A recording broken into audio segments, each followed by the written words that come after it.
What if your HOA sued you for a crime that doesn't exist? Last Tuesday, I opened a court summons accusing me of hiding an illegal pond. Satellite proof, fines, threats, all because Karen, our power-drunk HOA president, swore I'd buried a water feature. But here's the catch, my yard is a desert. Buckle up, this is how I turned her lunacy into a legal knockout that left the whole board speechless.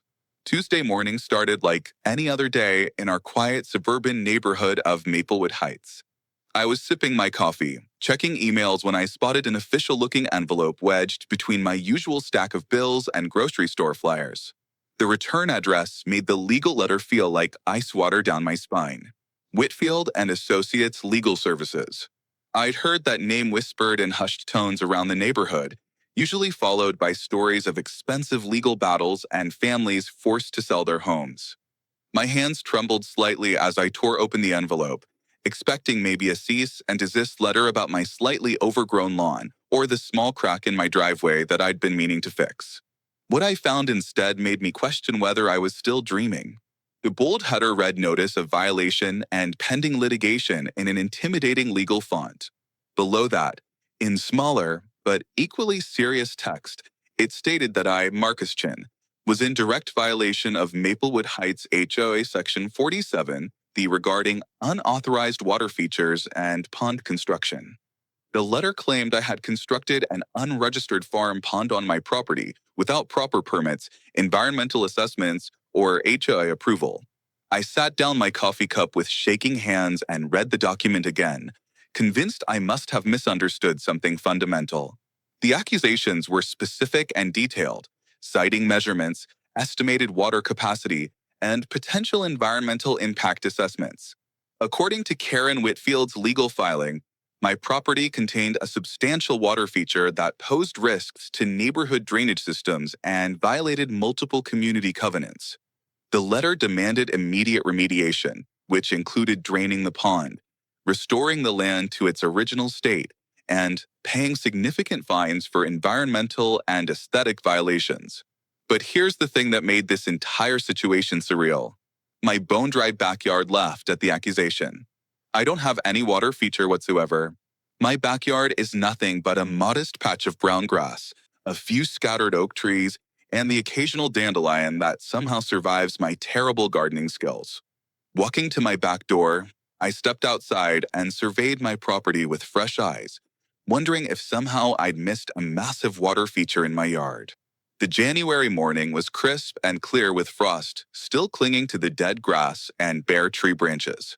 I could see every square inch of my half-acre lot, from the ancient oak tree my grandfather had planted decades ago to the small tool shed where I kept my lawnmower and gardening supplies. There was no pond, no stream, no fountain, no bird bath, nothing that could remotely be considered a water feature beyond the garden hose coiled up near my back porch. The whole situation felt like some bizarre case of mistaken identity.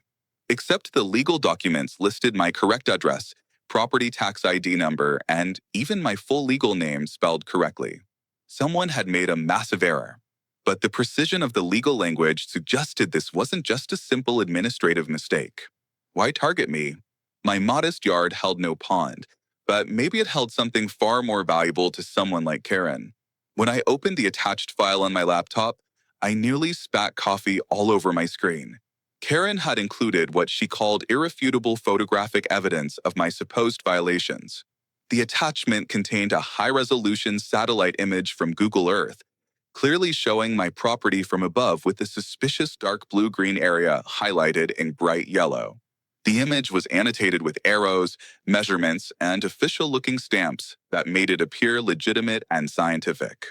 According to Karen's analysis, this blue-green area represented an unauthorized pond approximately 30 feet in diameter, strategically hidden from street view, but visible from aerial surveillance. The image quality was sharp enough to make out individual trees, my roof shingles, and even my neighbor's garden shed, lending credibility to the supposed evidence of my environmental crimes. I zoomed in on the highlighted area, squinting at the pixels until the truth hit me like a revelation. The image was damning if you ignored reality. Zooming in, the truth clicked. This wasn't water, it was a 200-year-old secret about to bury Karen instead. That wasn't a pond at all. It was simply the shadow cast by my grandfather's massive oak tree. The tree, now over 200 years old, according to family legend, had a canopy so wide and dense that during summer months, it created a substantial shadow across a significant portion of my backyard. I checked the metadata on the satellite image and discovered something Karen had overlooked in her rush to build a case against me. The photograph had been taken in July 2023 when the oak tree was in full summer bloom with thick lush foliage creating deep shadows underneath. But now in the middle of January, that same tree was completely bare. Its branches skeletal against the winter sky, casting no significant shadow whatsoever. Karen had built her entire legal case on a seasonal shadow from a tree that was older than our entire neighborhood. The realization that someone could be so incompetent yet so confident in their accusations should have been funny. But Karen didn't make mistakes, she manufactured them. This was a predator scenting blood, and I was her next target. I remembered hearing whispers around the neighborhood about other families who'd received similar legal threats from Karen's HOA regime. Mrs. Patterson next door had mentioned something about the Johnsons being forced to sell their house after expensive legal battles over property violations that seemed questionable at best. The Hendersons had quietly moved away last spring after months of harassment about their fence height, even though it met all stated community guidelines. Now, the Martinez family was dealing with citations about their children's playground equipment being aesthetically inconsistent with neighborhood standards. I realized this wasn't Karen's first rodeo when it came to weaponizing the HOA against residents. She had a clear pattern of targeting families who couldn't afford prolonged legal battles, using technical violations and aggressive legal language to intimidate people into compliance or force them to sell their homes. My shock hardened into cold fury. Karen picked the wrong engineer to frame. This wasn't a mistake. It was war, and I was ready to dismantle her. The more I thought about it, the more I realized this had nothing to do with ponds or environmental concerns and everything to do with power control and possibly something more sinister that I hadn't yet discovered. I decided to attend that evening's emergency HOA meeting, not because I was worried about the legal implications, but because I was genuinely curious about what Karen was trying to hide. Something about her aggressive tactics and sloppy evidence gathering suggested she was either incompetent or desperate, and my engineering background had taught me that desperate people often make revealing mistakes when pushed into corners. I had a feeling that laughing at Karen's evidence might just be the catalyst needed to expose whatever game she was playing in our quiet suburban neighborhood. If you've never witnessed a middle-aged woman transform into a hungry monster over a homeowners association, then meet Karen Whitfield. That evening's emergency HOA meeting was scheduled for 7 p.m. at the community center, and I arrived 10 minutes early to find the parking lot already packed with curious neighbors. Word had spread about my alleged pond violation, and people were eager for drama. The community center's main room buzzed with whispered conversations and sideways glances in my direction. Some neighbors looked sympathetic. Others seemed genuinely concerned about potential environmental hazards, and a few appeared to be treating this like free entertainment on a Tuesday night. Karen had orchestrated this meeting to maximize public pressure and embarrassment, timing it perfectly to ensure maximum attendance and community scrutiny. Karen entered the room like she owned the place, which technically she did in her capacity as HOA president. She wore a crisp business suit that screamed authority and carried a leather briefcase bulging with documents, clearly prepared for battle.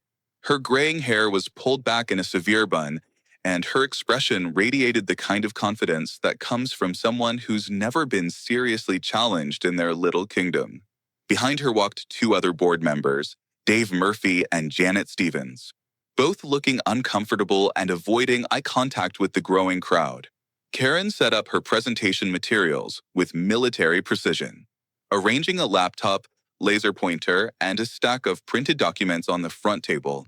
She moved with the deliberate purpose of someone who had done this before, someone who knew exactly how to weaponize community meetings for maximum impact. As Karen began her presentation, I noticed something interesting in her demeanor. Her hands trembled slightly as she shuffled through her papers, and she kept glancing toward the exit as if planning an escape route for someone so confident in her accusations. She seemed surprisingly nervous about defending them publicly. But as Karen unraveled, a quiet voice cut through the tension. Mrs. Patterson knew something Karen desperately wanted hidden. Ladies and gentlemen, she announced in a voice that carried across the packed room. We're here tonight to address a serious environmental and community covenant violation that threatens our neighborhood safety and property values. She clicked her laptop and the satellite image appeared on the wall-mounted screen, dramatically enlarged and annotated with official-looking measurements and environmental impact assessments. During brief pauses in her speech, her eyes would dart around the room with what looked almost like desperation, as if she was searching for validation or support that wasn't coming as easily as expected. In those unguarded moments, I saw traces of someone who had been dismissed and overlooked too many times. Someone using this HOA presidency as a way to finally command the respect and fear she felt she deserved. Her voice grew stronger as she detailed my supposed violations, describing the unauthorized water feature with technical terms and legal jargon designed to sound impressive and intimidating. She painted a picture of environmental catastrophe and property devaluation, claiming, my hidden pond posed risks to neighborhood drainage systems and violated multiple community aesthetic standards. Karen used her laser pointer to highlight the blue-green area in the satellite image, circling it dramatically while explaining how aerial surveillance had uncovered my deception. As you can see, she declared with theatrical authority, Mr. Chen has constructed a substantial water feature without any permits, environmental assessments, or community approval. This pond represents a clear violation of our community covenants and poses potential risks to our shared drainage infrastructure. The room murmured with concerned voices as neighbors studied the projected image, some nodding in agreement, while others looked skeptical about the evidence being presented. Karen's presentation was polished and convincing, complete with references to property law, environmental regulations, and community standards that most residents wouldn't think to question. I stood up slowly, feeling the weight of 20 pairs of eyes turning in my direction. Excuse me, Madam President, I said in the calmest voice I could manage, but I believe there's been a significant error in your analysis. The room fell silent as I walked toward the front, pulling out my phone to show the current weather app. That satellite image was taken in July 2023 when my grandfather's oak tree was in full summer bloom. What you're seeing isn't a pond. It's simply the shadow cast by a 200-year-old tree. And since we're currently in January, that tree is completely bare and casting no shadow whatsoever. I gestured toward the window where the evening darkness made it impossible to see outside, but my point was clear to anyone with basic seasonal awareness. Karen's face flushed red as the logic of my explanation sank in around the room. You're lying, she shouted, abandoning all pretense of professional composure. You're hiding something, and I won't let you deceive this community. Her voice cracked with frustration and what sounded almost like panic, as if my simple explanation had threatened something much more important than a mistaken pond identification. The transformation was startling, watching someone go from authoritative presenter to desperate accuser in 30 seconds. Several neighbors exchanged glances, clearly uncomfortable with Karen's increasingly erratic behavior and aggressive accusations against what seemed like a reasonable explanation. That's when Mrs. Patterson, my elderly neighbor, leaned over and whispered something that changed everything. Mrs. Patterson's whisper wasn't just advice, it was a lifeline thrown to a neighbor drowning in Karen's manufactured chaos. Marcus, dear, she said quietly, has she checked the old property records? Your land has quite a special history that she might not know about. Mrs. Patterson's knowing smile suggested she had information that could be relevant to this increasingly bizarre situation. Before I could ask what she meant, Karen's anger reached a boiling point as she realized her evidence was falling apart in front of the entire community. I couldn't help but laugh. Not out of malice or disrespect, but from the sheer absurdity of being accused of hiding a pond that was just a tree shadow from 6 months ago. It was the kind of gentle, incredulous laughter you might have when discovering someone had been searching everywhere for glasses that were sitting on top of their head.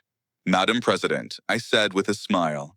Would you like me to take you outside right now so you can see for yourself that there's no pond? When 911 is your HOA president's last resort, you know you've hit a nerve. But Karen had no idea the cops walking and held the key to her undoing. Karen's response was swift and dramatic. She grabbed her phone and dialed 911 right there in front of everyone. Yes, I need police assistance at the Maplewood Heights Community Center, she said in a shaking voice. There's someone here who's threatening the mental stability of our community meeting. The room erupted in surprised murmurs as neighbors realized Karen was calling emergency services because I had left and offered to show her my backyard. Even her fellow board members looked embarrassed by the escalation, with Dave Murphy shaking his head in obvious disapproval. And that's when I realized something crucial about Karen's behavior. She wasn't just wrong about the pond.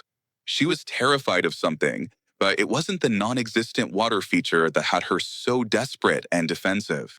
10 minutes later, 2 police officers showed up, and that's when the real show began. Officer Rodriguez and his partner entered the community center with the weary expressions of people who'd responded to too many neighbor disputes. The room fell silent as they surveyed the scene, taking in Karen's flustered appearance. The satellite image still projected on the wall, and 20 neighbors sitting like they were watching bizarre daytime television.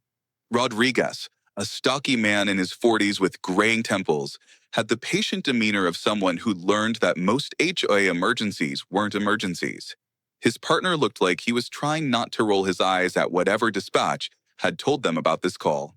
Karen immediately launched into her performance, gesticulating wildly toward the projected image while describing me as dangerous.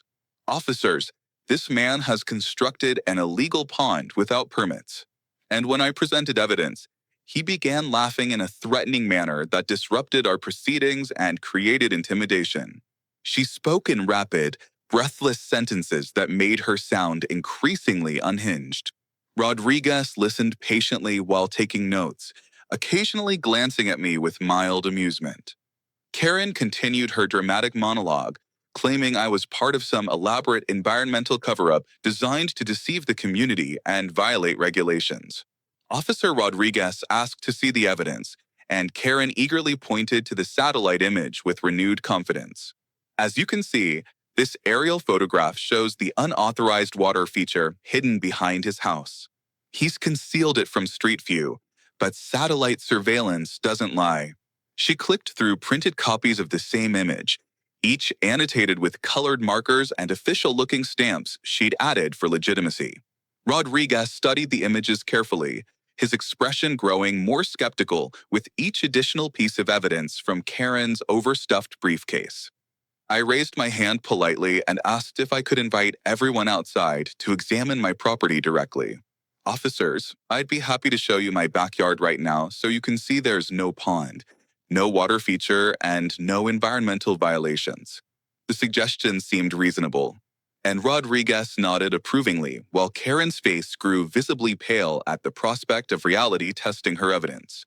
We formed a small parade as officers, board members, and curious neighbors followed me across the parking lot to my adjacent property. The January evening was clear and cold with enough street light to see my entire backyard. Under Rodriguez's flashlight beam, my property revealed exactly what I'd claimed. Brown grass, scattered trees, and the massive oak standing like a silent sentinel. The ancient tree's bare branches created intricate shadows, but nothing resembling a pond or water feature. Rodriguez walked my property's perimeter, shining light into every corner. Finding only a typical suburban landscape, Officer Kim checked behind the tool shed and around my house foundation. Discovering nothing except ordinary suburban detritus, a coiled garden hose, forgotten lawn furniture, and mulch bags I'd been meaning to spread since autumn. That's when Rodriguez revealed something that changed everything. Ma'am, he said, addressing Karen directly. I should mention, I have a background in civil engineering before becoming a police officer. His voice carried the authority of someone who understood technical evidence and wasn't easily fooled by impressive documents. Rodriguez examined the satellite image again, this time with expertise to interpret aerial photography and understand light, shadow, and seasonal variations. This photograph clearly shows tree shadow during the summer months, when foliage would be thickest. What you've identified as a pond is simply an optical phenomenon caused by the canopy blocking sunlight.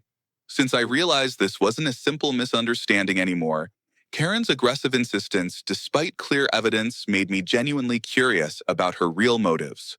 Her behavior seemed too desperate for someone who'd made an honest mistake. As an engineer, I'd learned that when people fight irrationally against obvious facts, they're usually protecting something more important than their original claim. Karen refused to accept this professional assessment, her voice rising to near hysteria. They filled it in, covered it up. You have to dig to find evidence. Her desperation was becoming obvious to everyone present, and even fellow board members looked embarrassed. Dave Murphy finally spoke with obvious reluctance. Karen, maybe we should reconsider this situation. The evidence doesn't support the allegations. His gentle suggestion only fueled Karen's anger, and she turned on him with the fury of someone whose authority was being questioned by allies. Mrs. Patterson appeared like a guardian angel carrying a weathered cardboard box. Marcus, dear, I brought those papers your grandfather left behind. I think we might need to look through them. The elderly woman approached with careful steps, but a confident voice of someone possessing important information. The box looked ancient, bound with string, and covered in decades of attic dust. Inside, wrapped in yellowed tissue paper, was a geological survey map from the 1950s showing underground composition of our entire neighborhood. The map indicated my property was built on solid granite bedrock, making any pond physically impossible without industrial excavation. Rodriguez examined the geological survey with professional interest, tracing granite formations with his finger. This is definitive. There's no way anyone could construct a pond on this property without massive construction visible from space.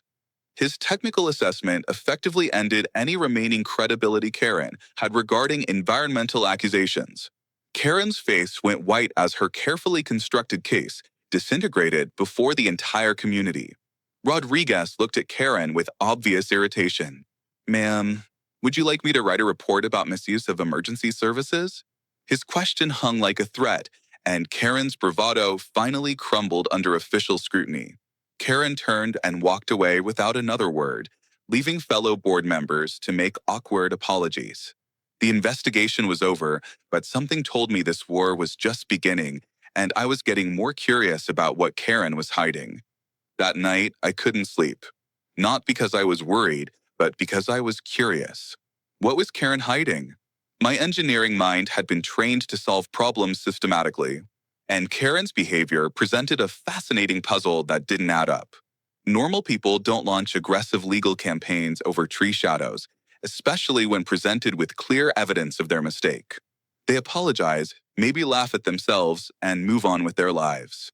But Karen had doubled down even when faced with geological surveys and professional testimony from a police officer with an engineering background.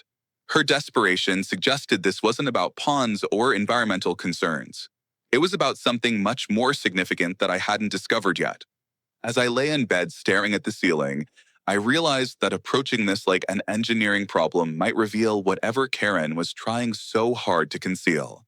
The next morning, I decided to conduct my investigation into Karen Whitfield and her HOA presidency.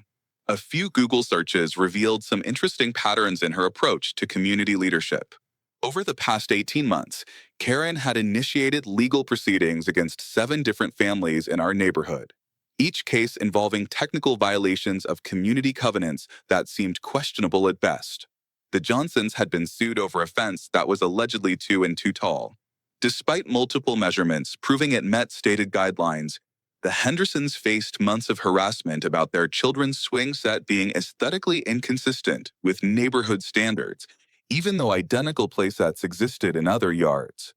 The Martinez family was currently dealing with citations about their driveway being the wrong shade of gray, requiring expensive resurfacing to meet newly interpreted color specifications. And then I found something that made my blood boil. Hidden in local court records and property transaction databases was a disturbing pattern that revealed Karen's true motivations. Every family she'd targeted with legal harassment had eventually sold their homes, usually at below market prices to avoid prolonged legal battles they couldn't afford.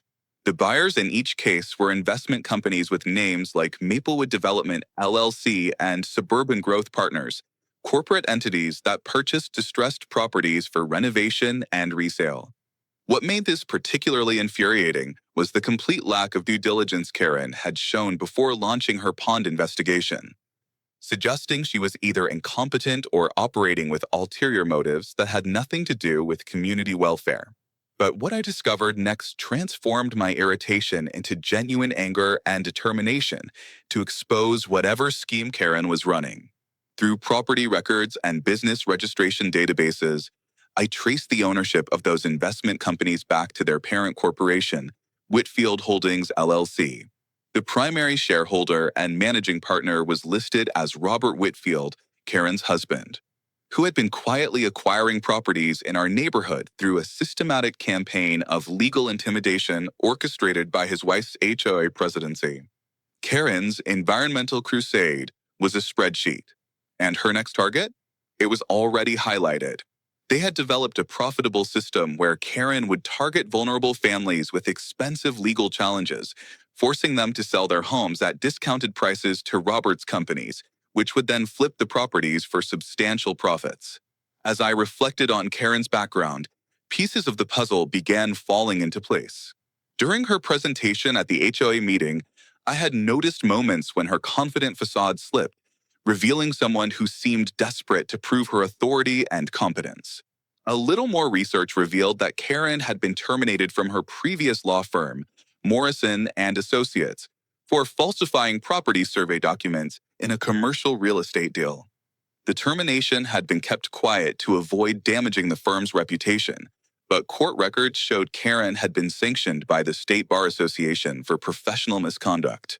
Her current HOA presidency represented an opportunity to rehabilitate her reputation while generating income through her husband's property investment scheme. That's when Dave Murphy contacted me secretly, confirming my worst suspicions about Karen's activities. Dave had been growing increasingly uncomfortable with Karen's aggressive tactics and had finally decided to blow the whistle on her operation. "Marcus," he said during our clandestine meeting at a coffee shop across town, "I need to show you some emails that prove Karen has been planning this attack on you for months." Dave pulled out his laptop and showed me internal HOA correspondence dating back 3 months, long before Karen had any supposed evidence of pond violations. The emails detailed strategies for targeting my property specifically, including discussions about the best legal grounds for forcing a sale and estimated timelines for completing the harassment campaign. The emails revealed that Karen had been monitoring satellite imagery of various properties in the neighborhood, looking for any anomaly that could be interpreted as a covenant violation. My grandfather's oak tree shadow had caught her attention during the summer months, and she had immediately begun developing a legal strategy around it without bothering to investigate further or verify her interpretation. One particularly damning email showed Karen discussing my property's potential value with her husband, estimating they could acquire it for 60% of market rate if they successfully forced me to sell under legal pressure. Marcus realized this wasn't just about his property. It was about a systematic scheme to manipulate vulnerable homeowners throughout the entire neighborhood. Karen and her husband had identified that many residents were elderly, single parents, or recent immigrants who might not have resources to fight prolonged legal battles. They had weaponized the HA's authority to create artificial crises that forced families to choose between expensive legal fees and selling their homes at the low market prices. The pond accusation was just the latest iteration of a profitable scam that had been operating under the community's nose for over a year. I found internal HOA emails provided by Dave that showed Karen had planned to sue me 3 months before she even had supposed evidence, proving this was never about environmental violations or community standards.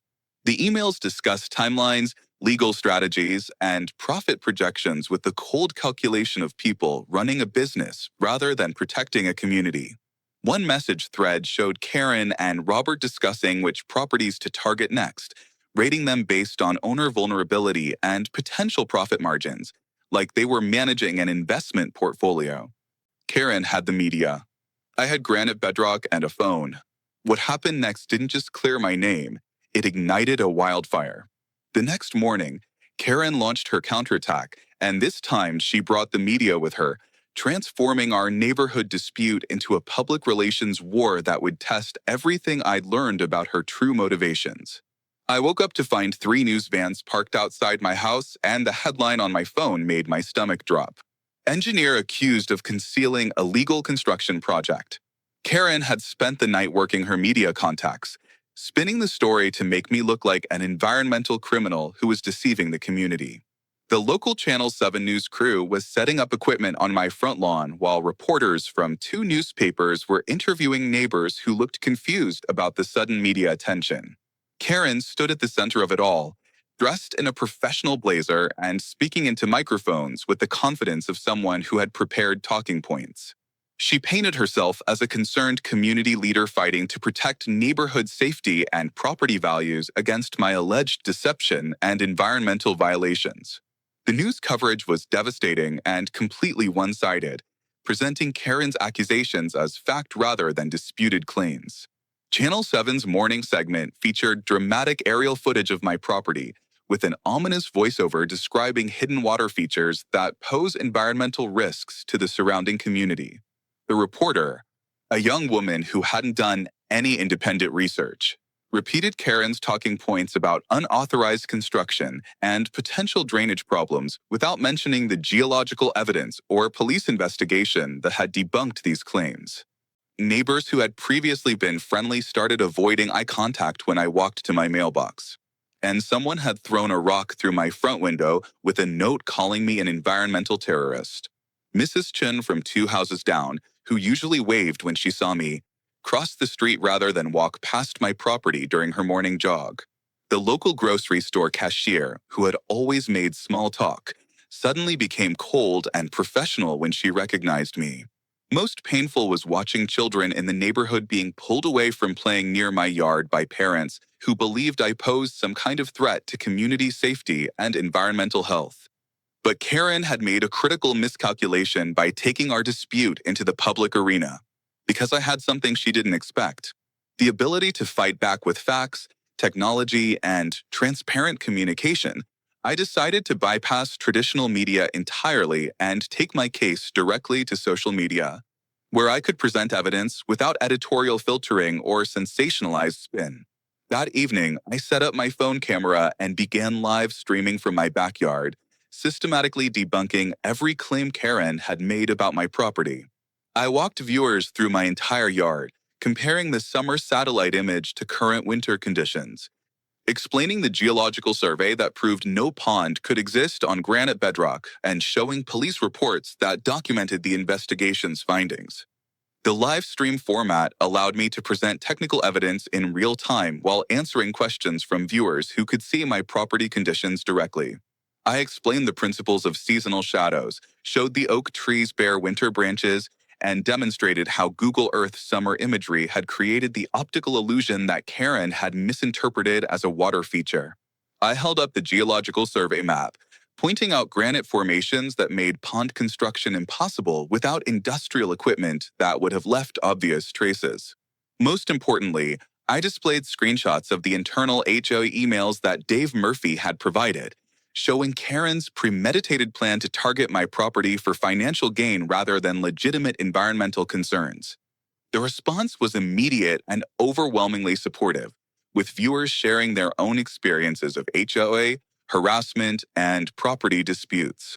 Comments poured in from people who had dealt with similar situations, creating a community of support that Karen hadn't anticipated. Within 2 days, my video had gone viral with over 500,000 views and thousands of comments from viewers who appreciated the transparent, fact-based approach to addressing accusations. Many commenters shared stories about their encounters with overzealous HOA officials, creating a broader conversation about accountability and community governance, and the potential for abuse of authority. But what I didn't expect was that my live stream had attracted the attention of someone very special who would change everything. Officer Rodriguez, who had investigated the original complaint, left a public comment on my video that carried significant weight with viewers.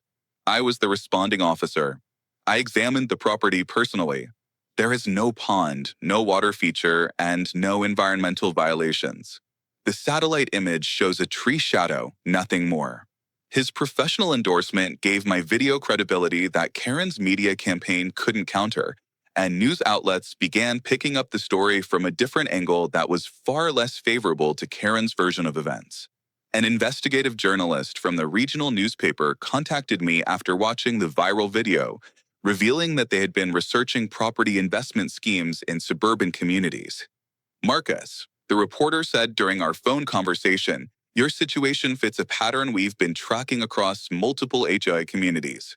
We're investigating organized efforts to manipulate property values through systematic harassment of homeowners. The journalist explained that they had been building a case against several HOA officials who were allegedly working with real estate investors to artificially depress property values through legal intimidation and forced sales. The following Friday, Karen called an emergency HOA meeting, clearly preparing to launch her final desperate attack against me.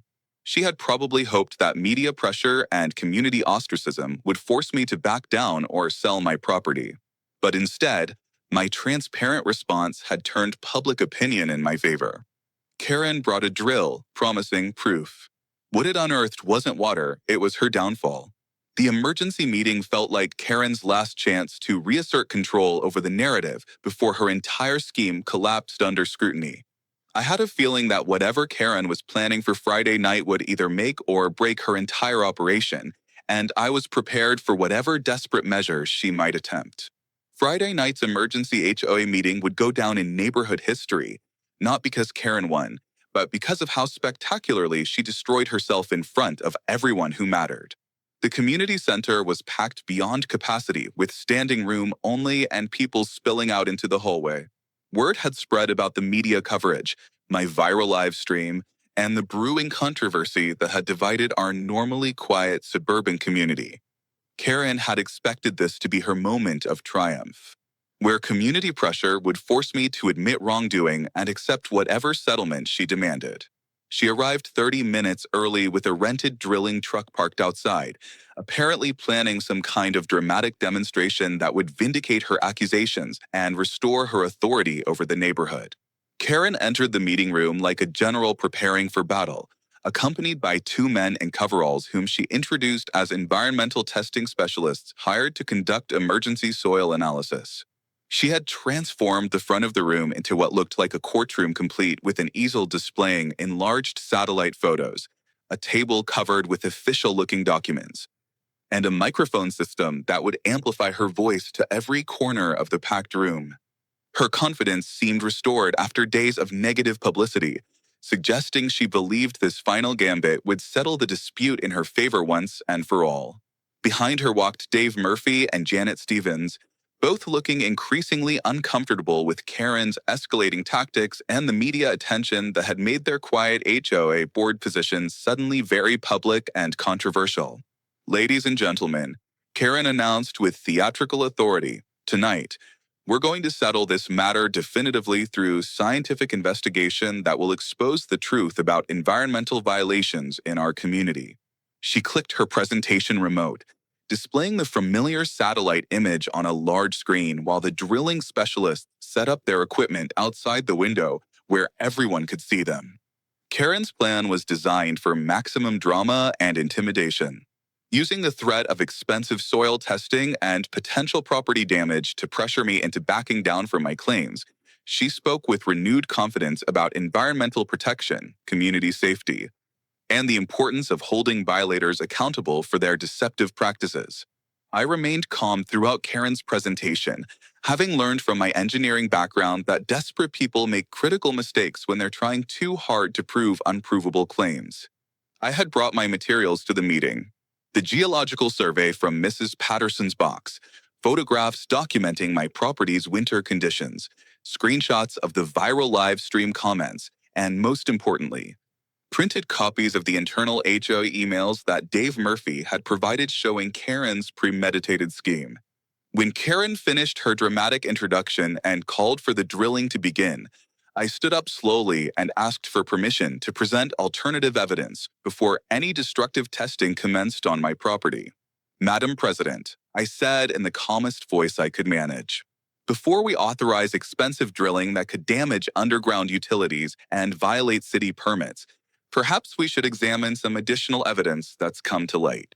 The room fell silent as I approached the front, pulling out the 1950s geological survey that clearly showed solid granite bedrock throughout the area where Karen claimed I had constructed a water feature. I explained to the assembled neighbors that granite formations make pond construction physically impossible without industrial excavation equipment that would leave obvious traces visible from satellite imagery. The geological evidence was ironclad, scientific, and completely contradicted Karen's claims about hidden environmental violations. But Karen wasn't ready to surrender her authority without a fight. And her response revealed the desperation that had been driving her increasingly erratic behavior throughout this entire ordeal. "That's an old document," she shouted, abandoning all pretense of professional composure. "Geology can change. Underground springs can develop. We need current testing to prove what's happening beneath the surface." Her voice cracked with frustration as she realized her carefully planned demonstration was falling apart in front of the entire community.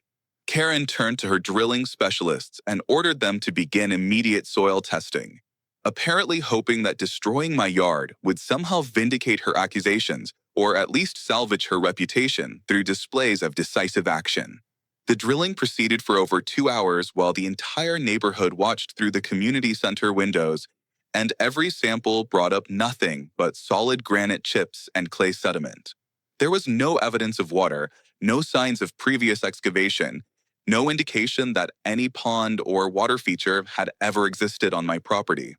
Karen's face grew increasingly pale as sample after sample disproved her environmental claims, but she continued ordering deeper drilling, as if determination alone could create the evidence she needed. "Drill deeper," she commanded desperately. "The water feature could be 20 foot down. We need to find the bottom of this illegal construction." That's when Mrs. Patterson stood up with the courage of someone who had watched enough injustice and decided to speak truth to power regardless of the consequences. "Karen, dear," she said in a voice that carried across the packed room despite her advanced age. "Enough is enough. I know what you're doing here, and it's time everyone else knew too." Mrs. Patterson revealed that Karen had visited her personally 3 weeks earlier, offering to purchase her property at 1/3 of market value and threatening expensive legal battles if she refused to sell. The elderly woman's testimony transformed the entire dynamic of the meeting, changing the focus from my alleged violations to Karen's systematic harassment of vulnerable homeowners throughout the neighborhood. Dave Murphy finally found his courage and stood up to present the internal HOA emails that documented Karen's premeditated scheme to target my property for financial gain. These communications show that Karen planned to sue Marcus 3 months before she claimed to have any evidence of violations. He announced while projecting email screenshots on the wall display. The emails revealed discussions about legal strategies, profit projections, and timelines for forcing property sales that had nothing to do with environmental protection or community welfare. Karen's carefully constructed facade of environmental concern crumbled as neighbors read evidence of her calculated plan to manipulate property values through systematic legal intimidation. Officer Rodriguez, who had been quietly observing from the back of the room, stepped forward with an announcement that silenced everyone present. "Mrs. Whitfield, you should know that you're currently under investigation for abuse of office and fraudulent real estate practices." He explained that the viral live stream and media attention had prompted a broader investigation into HOA corruption and property manipulation schemes throughout the region. Multiple families had come forward with similar stories of harassment, forced sales, and questionable legal tactics that followed the same pattern Karen had used against me and others in our neighborhood. But the most dramatic revelation came when an investigative journalist from the regional newspaper entered the meeting with a photographer and legal documents. "We have evidence that Karen Whitfield and her husband Robert have been operating a systematic property acquisition scheme through abuse of HOA authority," the journalist announced while cameras flashed throughout the room. They had traced the ownership of multiple investment companies back to Whitfield Holdings LLC, documenting a pattern of legal intimidation followed by below-market property purchases that had generated hundreds of thousands in profits over the past 18 months. Karen's complete meltdown was swift and spectacular as she realized her entire scheme was collapsing in front of the people she had tried to intimidate and control.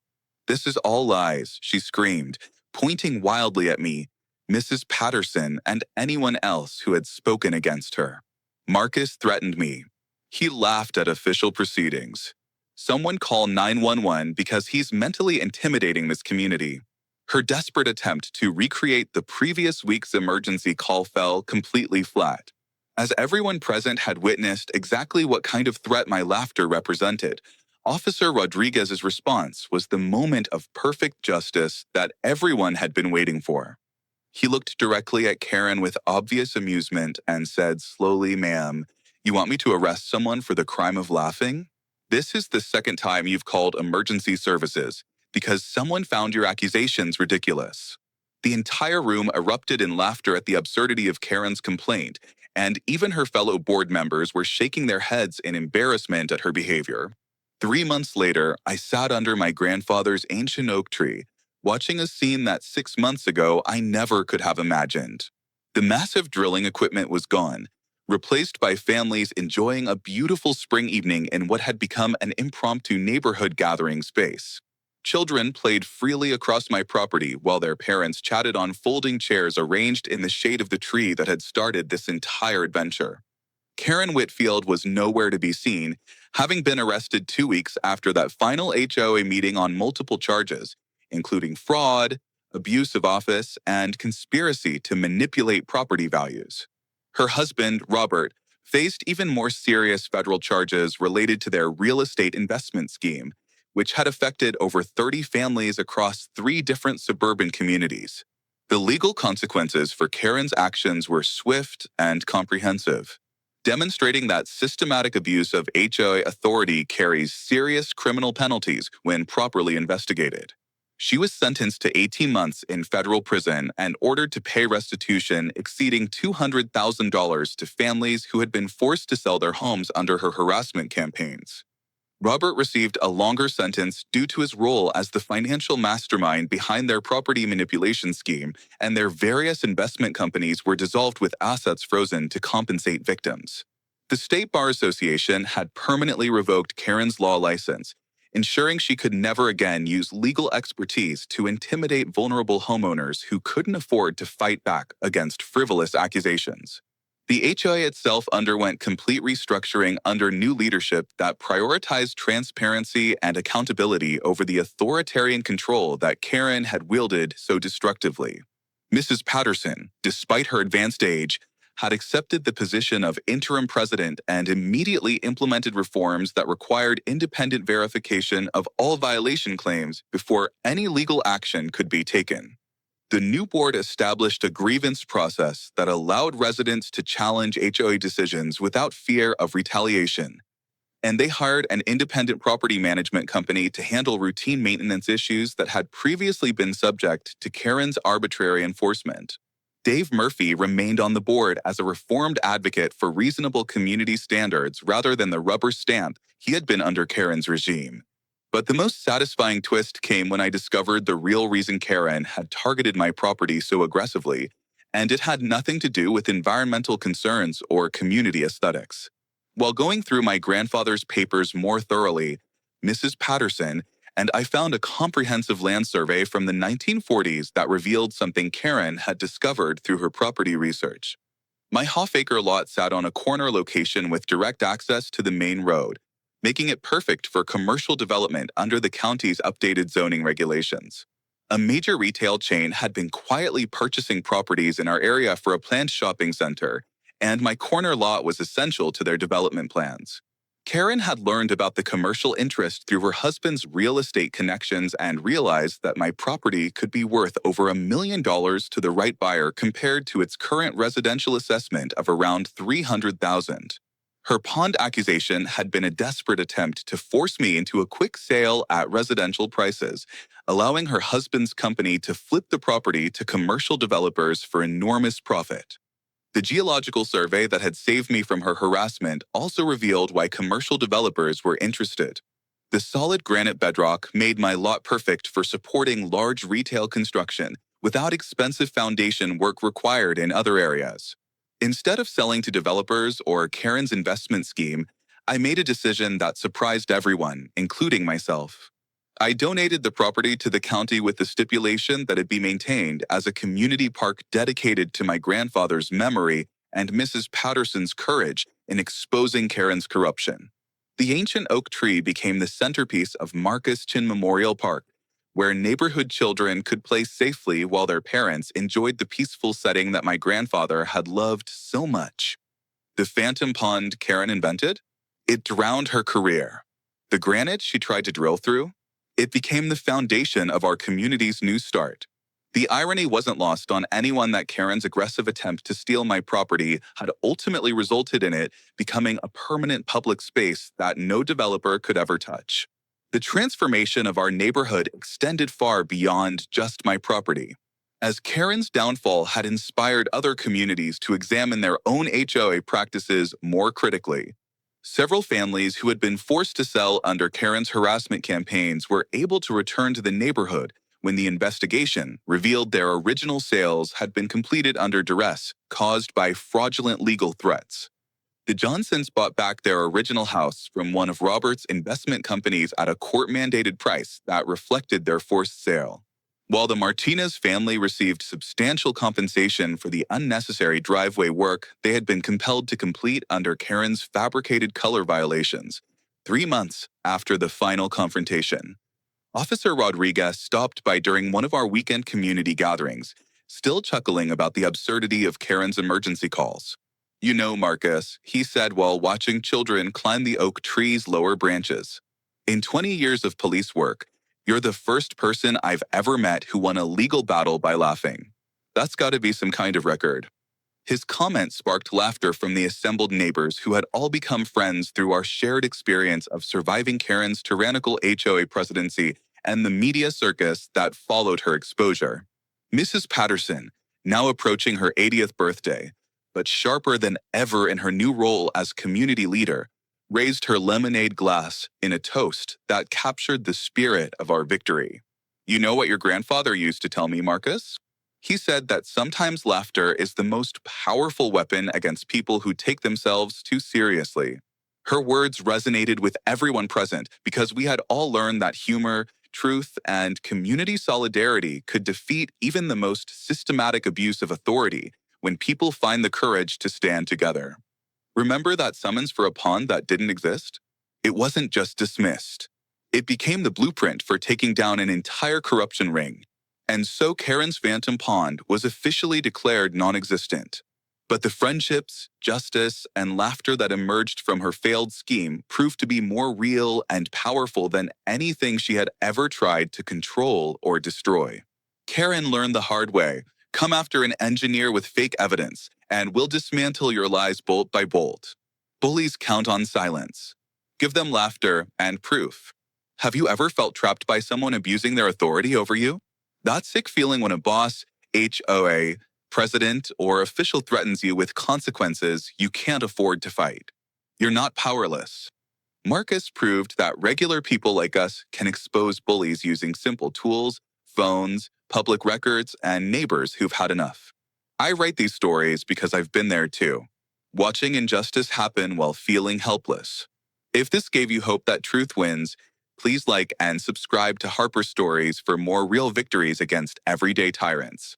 I appreciate you watching. Social media amplified the story with sensationalized headlines like "Suburban Engineer's Secret Pond Scandal" and "HOA President Exposes Environmental Cover-Up," complete with the misleading satellite image that showed my oak tree's summer shadow highlighted as evidence of wrongdoing. Within hours, my reputation in the neighborhood began crumbling under the weight of negative publicity.